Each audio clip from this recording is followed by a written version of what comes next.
èrò yà wá, èrò yà wá, èrò yà wá. Ọ èrò yà wá o, èrò yà wá o, ẹ wá wo àwọn ọmọ mi mẹ́fẹ̀ẹ̀fà o, wọ́n beautiful. Tí wọ́n fi kó ọmọ mẹ́fẹ̀ẹ̀fà lọ.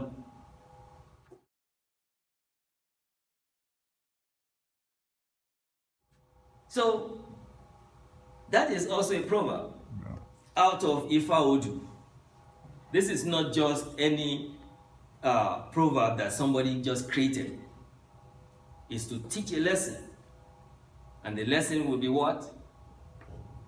Teach you any better amount for what. When your yam is big and ripe, when you cook it,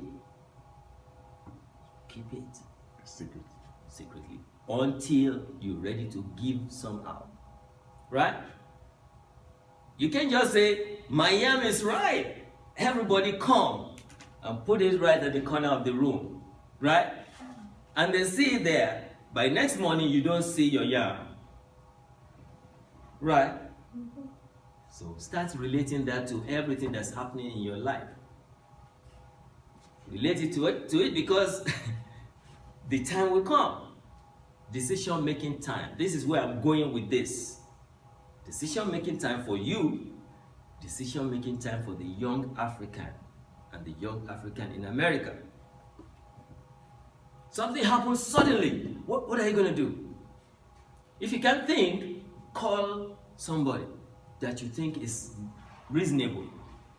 And then the people say, what will they tell you first? If it's an elder, calm down.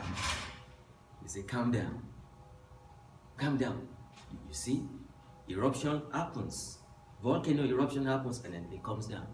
Volcano, earthquake, noise making. And comes down again. Calm down. It's a storm. It's going to be all right. Right? And then we lost somebody in our family. Same way. Everybody cried. This is the best human being on the planet. Look, it's going to happen. But we that are still surviving, we have to move on. And then we still have a lot of things to do for each other. Doing for each other is more important than doing for self. Right? These days it's about self. But what did you do to that person that makes it, that enriches that person's life? Right? You do something for other people, 10 years down the road, they come back and then they say, you did this for me. You don't even remember you did something for somebody, something wonderful. And then maybe that person will reward you without you knowing. Right? So that's why it's always good to just do things. Don't look at it. Don't dwell on it and say, oh, I helped this person. Oh, I helped that person. I gave them $10,000 to publish. I gave them this, that. Don't dwell on that. Just go. Just do your good and go. Right? Yoruba way of life.